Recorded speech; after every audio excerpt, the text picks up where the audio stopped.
여러분, 뒤에 떠 있는 이 한자 읽으실 수 있는 분 계십니까? 역시 그 30대 중에 읽을 수 있다. 40대 중에 읽으실 수 있다. 50대 손. 역시 50대부터는 한자를 잘 읽어요. 뭐죠? 그쵸. 유명무실. 맞습니다. 이 유명무실 한자어, 이름은 있는데 겉은 멀쩡한데 무실, 본질이 없는 거죠. 속이 비었다는 뜻입니다. 그렇다면 질문을 하나 해볼게요, 여러분. 여러분의 삶에 뭐가 가득 차 있었으면 좋겠어요? 여러분의 소원, 여러분의 정말 원하는 거, 뭐든 좋습니다. 대다수가 밖에서 만나면 돈이요라고 말하고, 명예요라고 말하고, 권력이요라고 말합니다.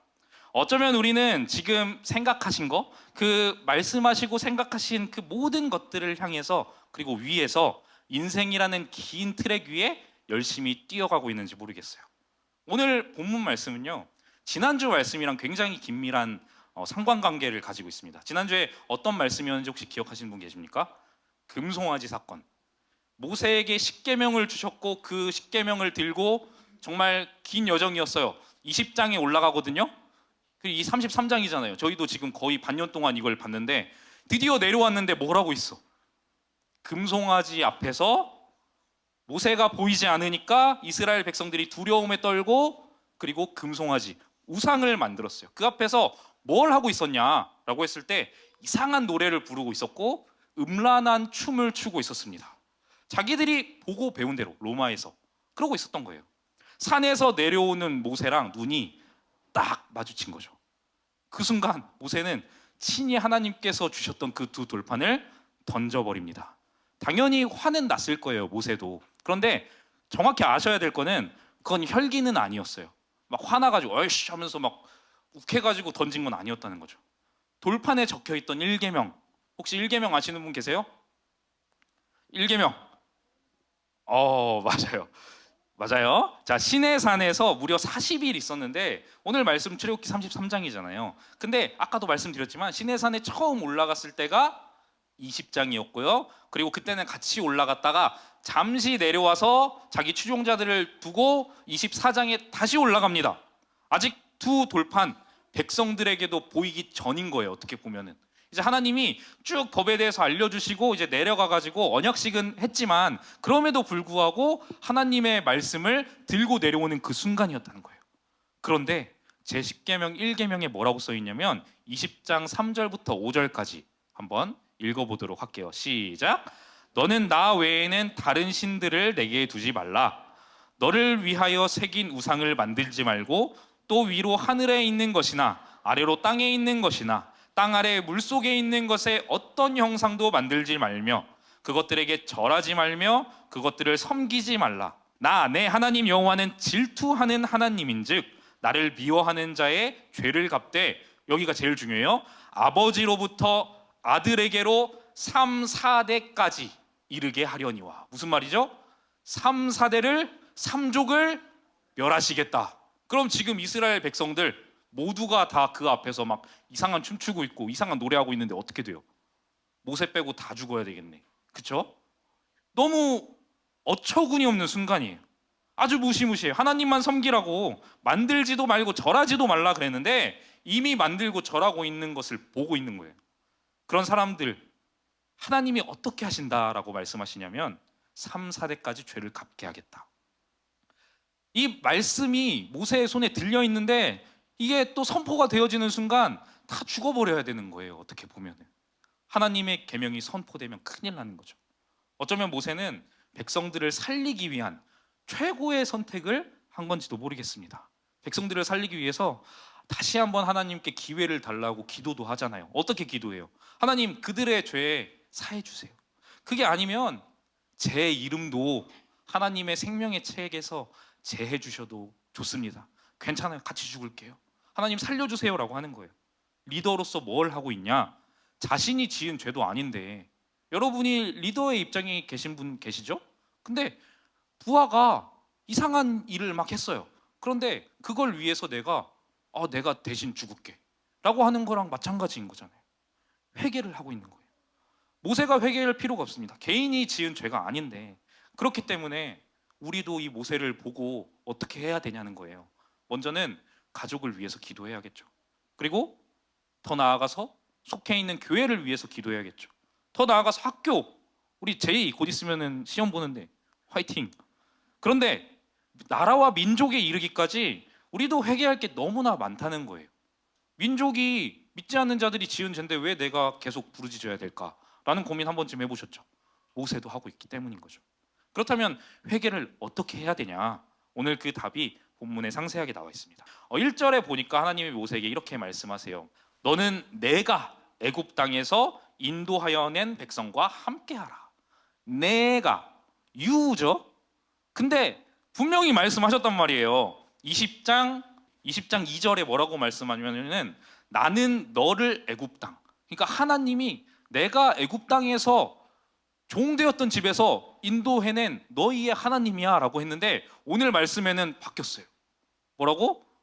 모세야, 너가 인도해낸 이집트에서 네가 빼온 네 백성들 있잖아. 그 백성들이랑 이제 떠나도 괜찮을 것 같아 라고 말씀하시는 거예요. 거리감이 확 느껴집니다. 그러면서 뭐라고 말씀하시냐? 아브라함과 이삭과 야곱과 요셉에게 했던 그 언약, 약속대로 자손들에게 땅은 줄 거야. 뭐 어렵겠어, 약속했으니까. 가, 괜찮아. 그러면서 3절 상반절을 보니까 적과 꿀이 흐르는 땅도 이르게 할게. 너네 조상들과 한 약속이잖아. 여러분, 하나님은 약속은 무조건 지키세요. 신기하죠? 그런데 물론 혼자 가기 힘들겠지. 그래서 사자를 앞서 보내줄게. 니네가 어려움이 없도록 가나안 7 족속도 무찔러 줄게. 너무 감사하고 대단한 말씀 같아요. 이스라엘, 너네가 지금 죽도록 종살이하고 외쳤던 자유, 집, 땅, 재산, 물과 음식까지 다 줄게. 가서 잘 살아. 그런데 여러분, 충격적인 말씀을 합니다. 나는 안 간다. 야, 너무 울림이 있는 말이에요. 아까 여러분, 내가 그토록 이루고 싶었던 것들, 삶에 무엇이 있으면 행복할지에 대해서 우리 생각해 봤잖아요. 그 모든 것을 하나님이 주신다고 한다면 지금 당장 여러분에게, 여러분은 어떤 마음이 들 것 같으세요? 당연히 좋겠죠. 아, 너무 좋을 것 같아요, 저도. 그런데 그곳에 하나님이 안 계신다는 거예요. 다 줄 건데 하나님이 없다는 거죠. 만약에 우리에게 이런 말씀이 주어진다면 아마도 두 부류로 나눠지지 않을까요? 첫 번째 부류는 정말로 땅과 집이 가지고 싶었던 거죠. 그래가지고 정말 그 노예들이 행복할 것 같다. 그래요. 그럼 저 갈게요. 안녕히 계세요. 하고 가는 그 부류들, 나에게 돈, 명예, 권력 다 준다는데 아싸 넙죽 받는 거죠. 그리고 두 번째 부류는 하나님을 바라보던 사람들. 하나님을 바라보던 사람들은 땅이 무슨 소용이 있겠어요.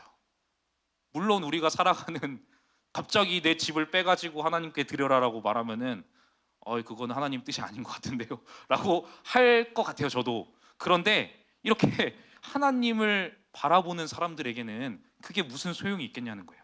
여러분도 한번 선택해 봅시다. 다 가졌어요. 돈도 명예도 권력도 다 주셨어. 그런데 내가 가장 사랑하는 하나님이 안 계신 거예요. 감정이입을 좀 해볼까요? 내가 사랑하는 사람이 없는 거예요. 여러분의 가족, 친구, 뭐 할 거 없이 옆 사람 한번 보시죠. 특히 가족들, 이분들이 없어요. 다 가졌는데 소용이 있을 것 같으세요?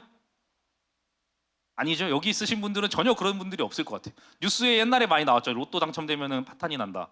그런데 요즘에는 그런 얘기가 없는 것 같아요. 다들 잘 알콩달콩 사시기 때문인 거겠죠.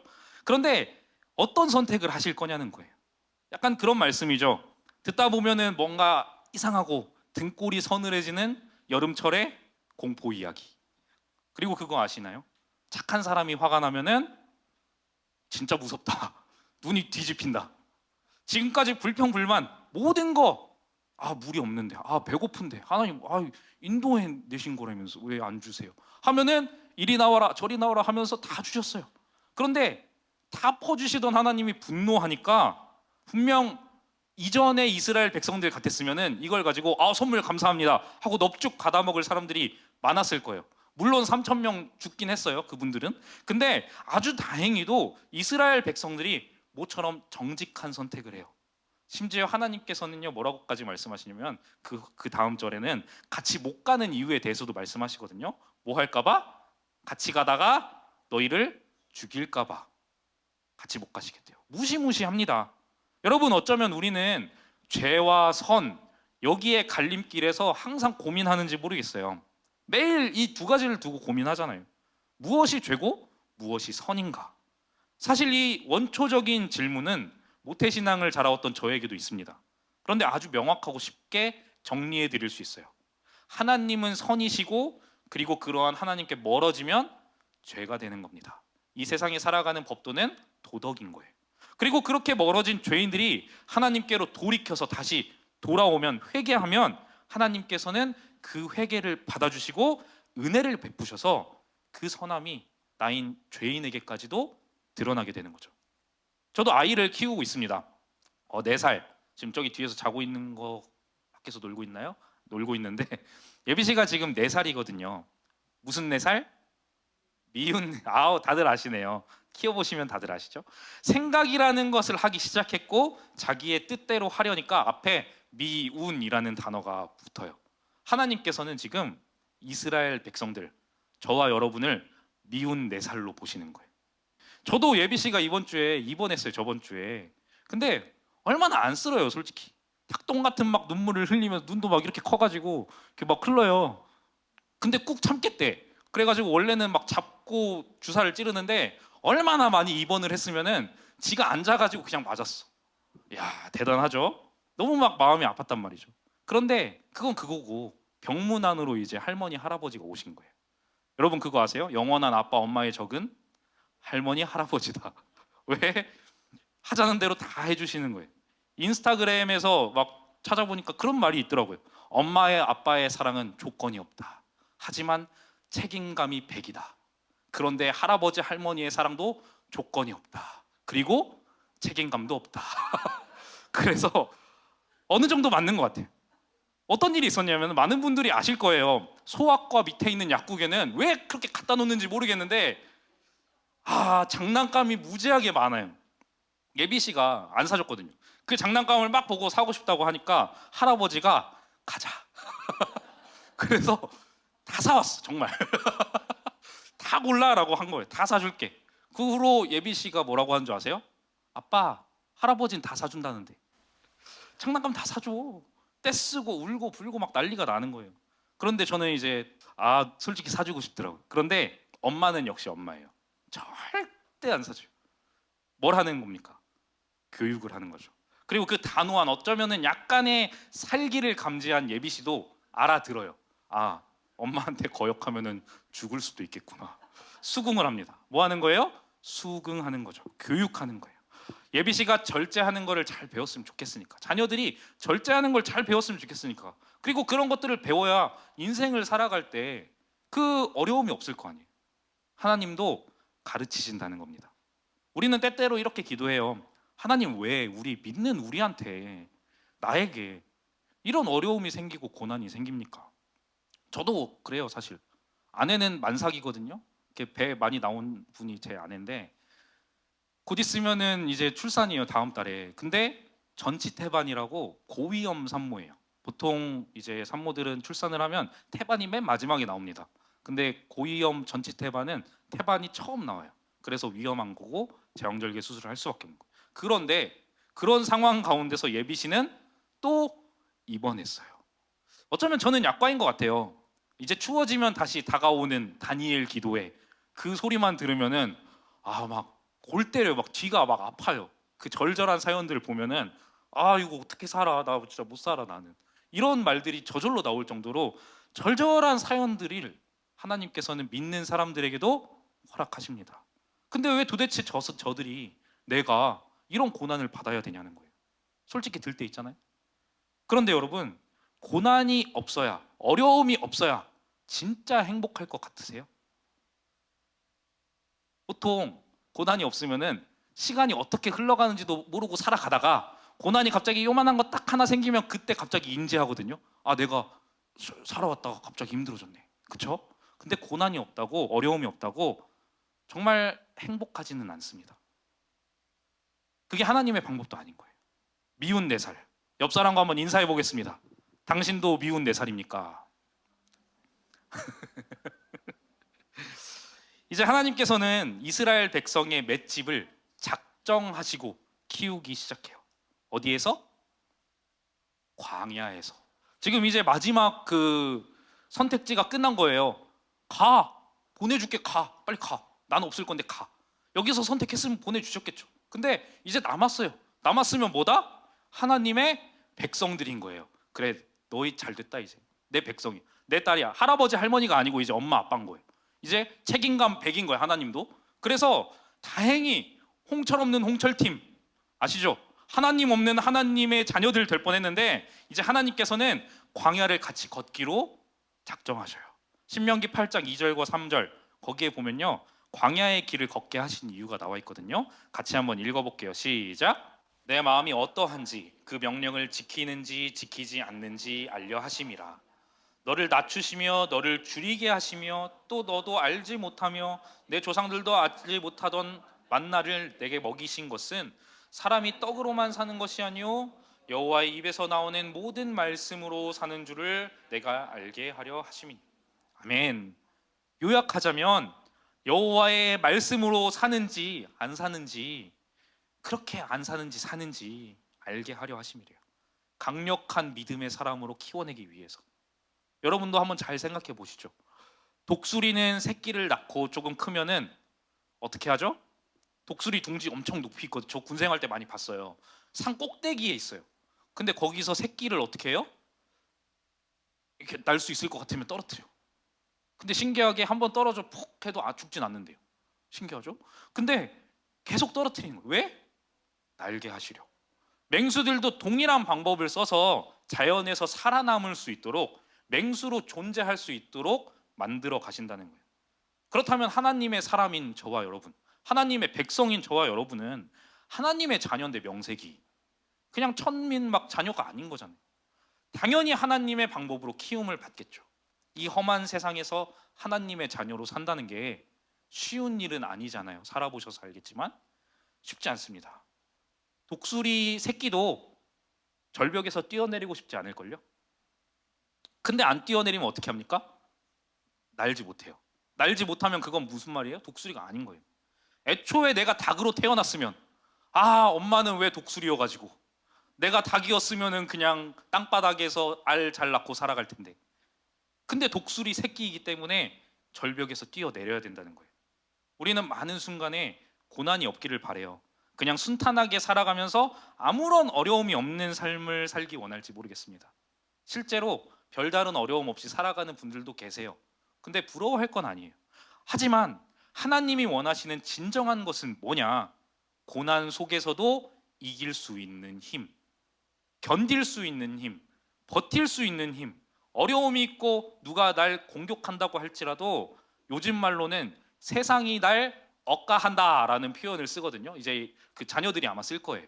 쓰면은 세상이 나를 굉장히 힘들게 하는구나라고 알아들으시면 되는데, 온 우주가, 온 세상이 날 공격한다고 느껴질지라도 믿음으로 버틸 수 있는 힘을 그 믿음의 사람으로 만들어 가신다는 거죠. 그렇다면 여러분, 다시 한번 질문해 보겠습니까? 가나안이 좋으세요?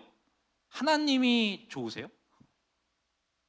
솔직히 집에 집이 있고 차가 있고 통장에 돈이 가득 차 있고 자녀들 많고 행복하겠죠. 저도 행복할 것 같아요. 그런데 그곳에 하나님이 계시지 않는다. 뭐라고요? 유명무실.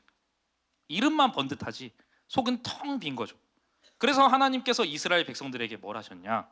가나안에 들어가도록 버리신 게 아니라, 아이러니예요. 가나안에 들어가는 게 버리는 거고 광야에 있게 한 것이 살리는 일인 거예요. 가나안에 있게 버린 게 아니라 광야라는 그 학교에 입학시키십니다.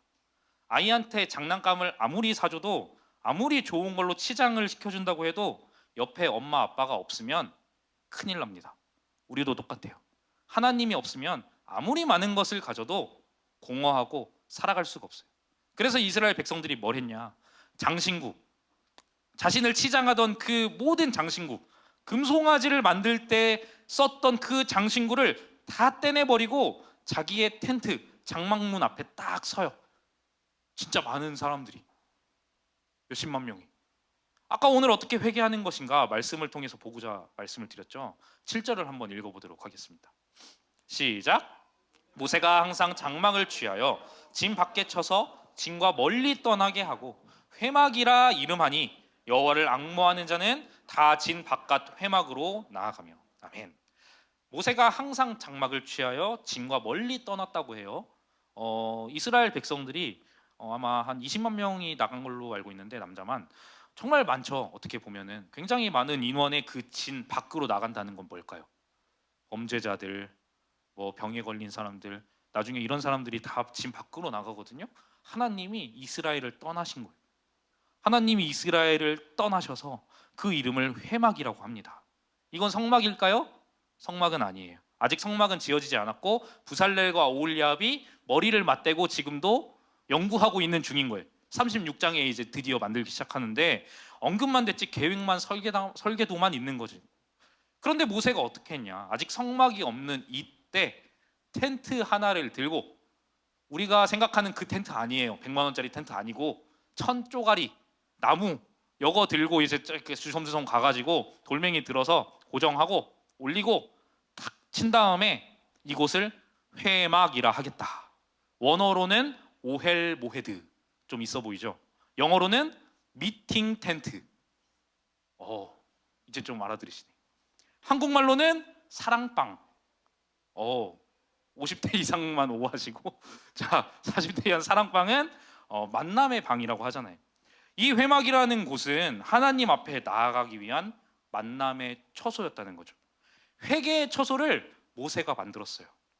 그런데 하나님이 말씀하신 것처럼 하나님이 말씀하신 성막도 사실 막 엄청 거대하거나 휘황찬란하지 않거든요.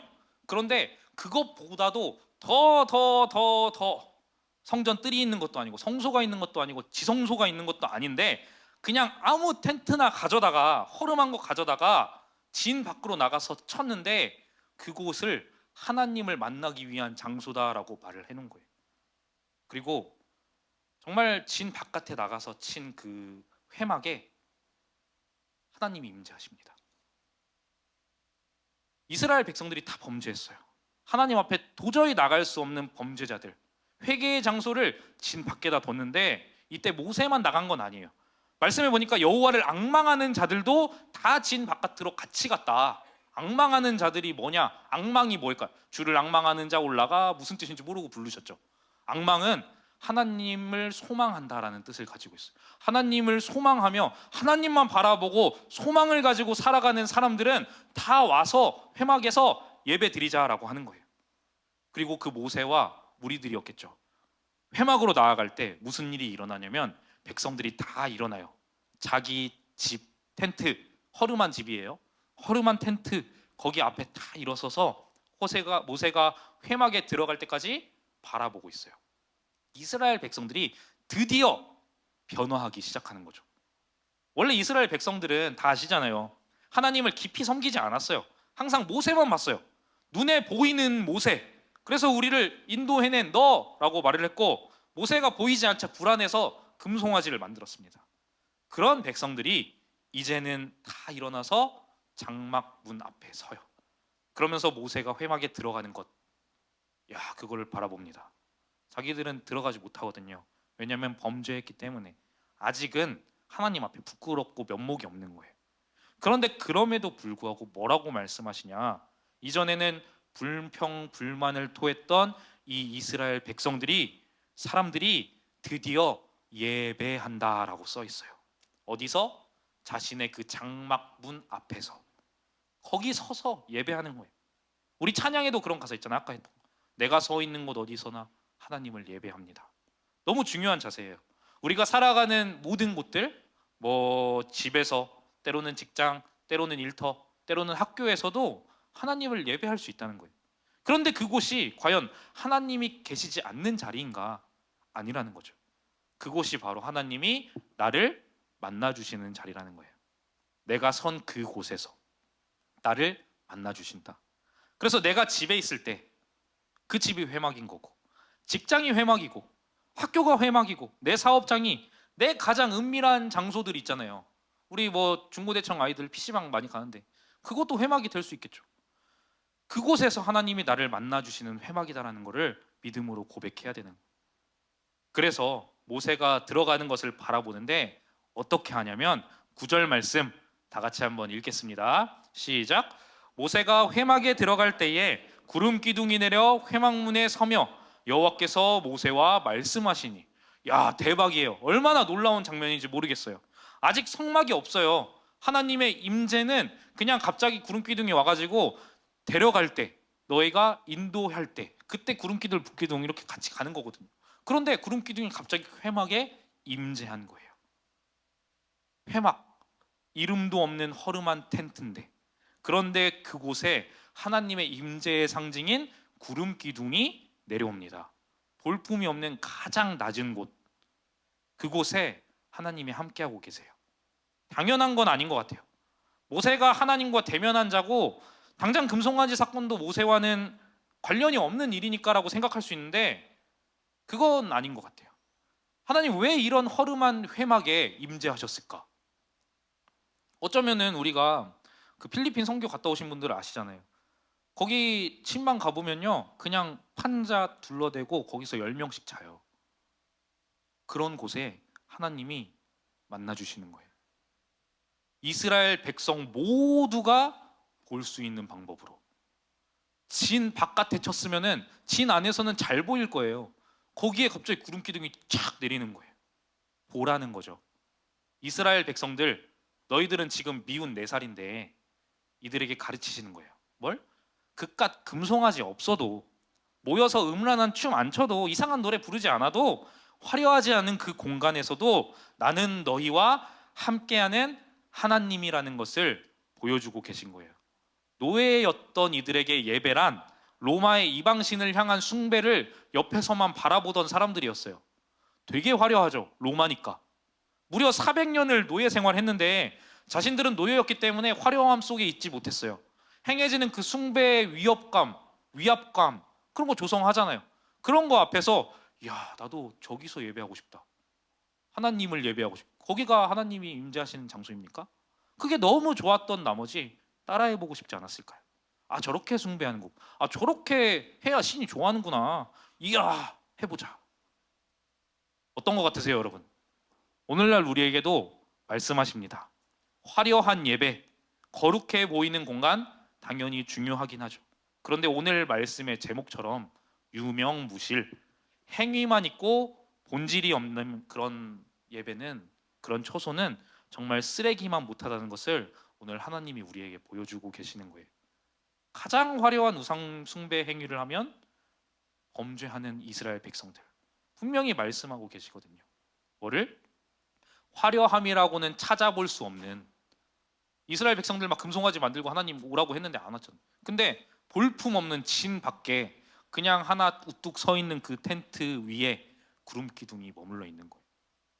아이들을 가르치실 때 때로는 100번 말보다도 한 번의 행동이 더 중요합니다. 빠르고 강렬할 때가 있어요. 하나님이 명확하게 보여주십니다. 뭐를요?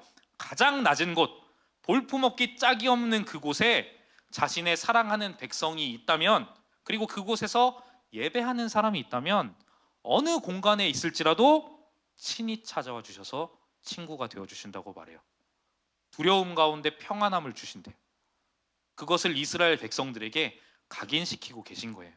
그 모습을 본 이스라엘 백성들, 드디어, 정말 드디어 예배하기 시작합니다. 목사로서 가장 기쁠 때가 언제인 줄 아세요? 예배하지 않았던 자가 예배할 때거든요. 왜?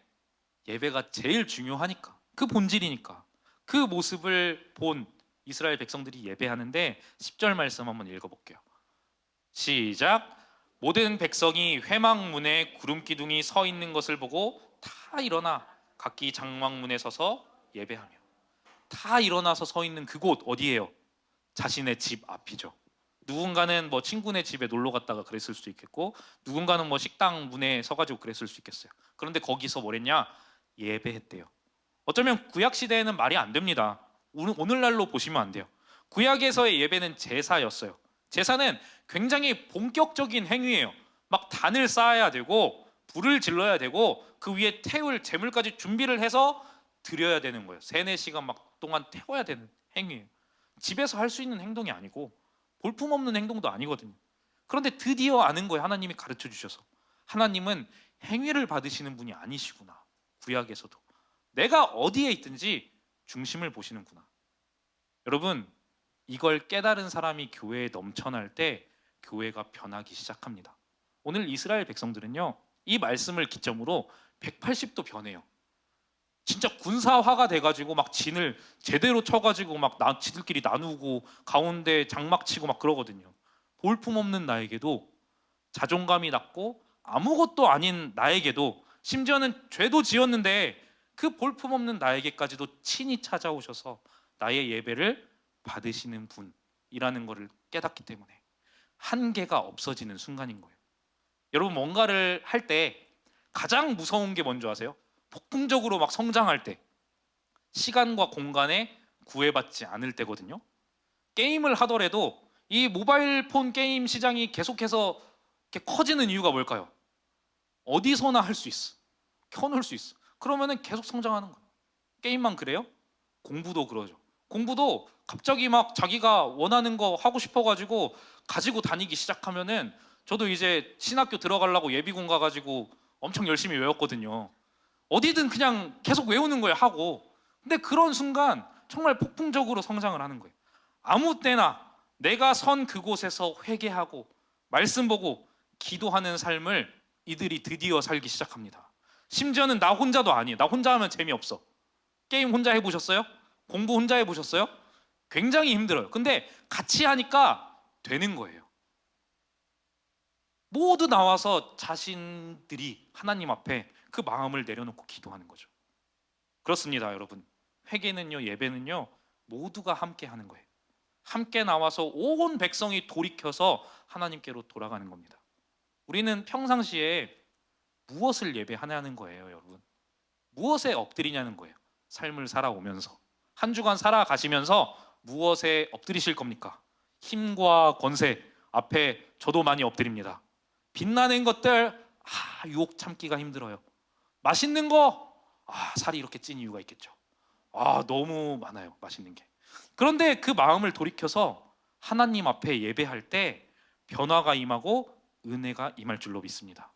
그리고 어떤 사람의 마음을 받으시냐? 시편 33편 18절 말씀에 보면 이렇게 말씀합니다. 여호와는 마음이 상한 자를 가까이 하시고 진심으로 통회하는 자를 구원하신다. 마음이 교만한 자, 내가 막 교만해요. 저도 막 교만할 때가 있어. 나다 할 때가 있어. 다 있잖아요, 솔직히. 그쵸? 그런데 정말 그 화려함 속에서 본질을 잃어버린 자들을 가까이 하시는 게 아니라, 정말 마음이 상하더라도 내가 이거밖에 안 됐나? 나 정말 인생을 살아감에 무기력하다. 딱 30대 중반에서 40대 중반이 그런 시기라면서요. 제가 30대 중반이거든요. 무기력함을 느낍니다. 그런데 정말 마음이 상하더라도 그 힘든 마음을 이끌고라서도 진심으로 하나님 앞에 나아가서 통회하는 자들, 하나님이 만나주신다는 거예요. 그럴 때 어떤 일이 일어나냐? 다 같이 11절 말씀 한번 읽어보도록 하겠습니다. 시작. 사람이 자기의 친구와 이야기함 같이 여호와께서는 모세와 대면하여 말씀하시며, 모세는 진으로 돌아오나 눈의 아들 젊은 수종자 여호수아는, 아멘. 사람이 자기의 친구와 이야기함 같이 누구와? 모세와 대면을 했대요. 여러분, 직장 상사와 이야기하는 것과 내가 약속을 잡고 내가 사랑하고 내가 애틋하게 여기는 친구들과 함께 만나서 이야기하는 것, 뭐가 더 편하세요? 뭐가 더 좋으세요? 직장 상사요 라고 하면 이상해지는 거죠. 정말로 저희 교역자들이랑 만나서 얘기하는 것과 친구들이랑 만나서 얘기하는 것과 뭐가 더 편하세요? 친구들이겠죠, 당연히. 왜냐하면 나의 모든 것들이 허물이 벗어지는 순간이잖아요. 친구 같을 수 없죠. 나의 나됨을 가장 잘하는 친구들, 전혀 부담 없고 사랑스럽고 그 마음이 풀릴 뿐 아니라 여유롭기까지 하며 차분하고 한마디를 해도 즐겁고, 그리고 더 중요한 거, 말을 안 해도 즐거운, 괜찮은, 이게 바로 친구 간의 만남이잖아요. 하나님과 모세의 만남이 이랬대요. 말이 됩니까? 여러분, 하나님과 이런 만남 할 수 있으세요? 친구가 되어주신다. 하나님은 회개하는 심령, 그 심령이 가난한 자를 찾으십니다. 모세도 혈기왕성할 때 있었어요. 80년 동안 혈기왕성하게 살다가 힘이 빠지니까 하나님이 드디어 만나주시잖아요. 재밌게도 그때는 하나님이 모세를 만나주지 않으셨어요. 멀리 하셨어요. 왜? 하나님은 심령이 가난한 자, 하나님 앞에 겸손한 자를 찾으시기 때문이죠. 그런데 오늘 보니까 모세는 심령이 가난한 자예요. 그렇기 때문에 친구처럼 만나주셨다 말씀을 합니다. 여기서 중요한 게 있죠. 대화는요, 일방통행입니까? 목사님이 이제 저에 대해서 한 번씩 말씀하시죠. 제가 처음 왔을 때 일방통행인 줄 알았어. 대화가 안 됐어, 아내랑. 근데 이제 지금 대화가 잘 되고, 그러니까 둘째도 막 생기고 그러는 거 아니겠어요? 그러니까 대화는 쌍방인 거죠. 일방이 아니고 상호작용. 기도도 똑같습니다. 가정도 똑같아요. 외치는 게 아니고, 주문을 외는 게 아니고, 호통치거나 훈계하는 게 아니고 대화하는 거. 그리고 가장 중요한 것은 하나님과의 대화에서도, 기도에서도 상호작용이 있다는 거죠. 그렇다는 것은 무슨 말입니까? 하나님의 말씀을 들어야 된다는 거예요. 막 계시를 받기 위해서 하라는 게 아니에요. 제가 신학교 가서 충격받은 게 있어요. 하나님께서 말씀하시는 거를 계시로 막 착각하는 사람들이 많아. 근데 그거 뭐 예전에 주시기도 했죠. 지금도 뭐 있을 수도 있겠죠. 그런데 하나님이 이미 기록해 주신 거는 이미 기록해 두셨기 때문에 검증된 거잖아요. 검증된 것도 안 읽는데 하나님의 말씀을 어떻게 분별하냐는 거예요.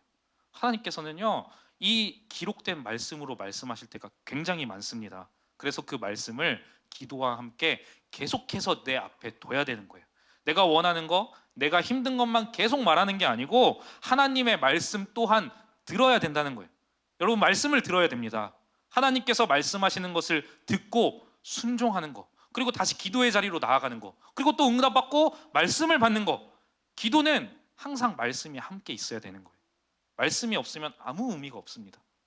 기도하고 말씀에 순종하며 살아갈 때 하나님께서 우리와 함께 하시는 줄로 믿습니다. 말씀을 맺겠습니다. 여러분, 우리가 그렇게 바라던 가나안, 여러분의 수많은 기도 제목이 만약에 하나님이 없는 그곳이라면, 가나안이라면 그곳은 어떤 곳일까요? 사실상 무덤이나 다름이 없어요. 왜? 아까 말씀드렸죠? 우리는 미운 4살인데 그 미운 4살에게 엄마 아빠가 없으면 죽는 거죠. 아무리 젖과 꿀이 흐른다고 해도 텅 빈 껍데기인 거예요. 하지만 반대로 하나님이 계신다면, 많은 분들이 그렇게 말하잖아요. 어릴 때 정말 찢어지게 가난하고 힘들었지만 엄마 아빠, 우리 가족들, 우리 동생, 형, 누나 정말 똘똘 뭉쳐서 살아남았기 때문에 우리가 이렇게 클 수 있었습니다 라는 거를 많이들 말하잖아요. 광야라고 해도 생명이 있고 소망이 있는 거예요. 그걸 앙망하는 자라고 합니다. 밤에는 춥고 낮에는 뜨겁고 아무것도 없는 사막 한가운데, 하지만 하나님이 함께 하시니까 그곳이 바로 천국인 거고 하나님의 집이 되는 겁니다. 우리가 서 있는 곳, 여러분은 어디에 서 계세요? 집 앞에 서 계세요? 아니면은 교회에만 서 계세요? 아니면 직장, 학교, 내가 있는 그 어디나 하나님 앞에 서 계세요? 한번 생각해 보셨으면 좋겠어요. 그곳에서 나의 거룩한 회막을 세우시기를 소망합니다. 전혀 화려하지 않고 금송아지처럼 반짝이지도 않고, 그런데 그곳에서 하나님이 임하시니까 그 자리가 이스라엘의 중심이 되어버렸어요. 진 바깥인데 저와 여러분의 모든 삶 속에 전혀 화려하지 않은 그곳에 내 인생 한복판에 회막을 세우며 나아가는 저와 여러분이 되시기를 소망합니다.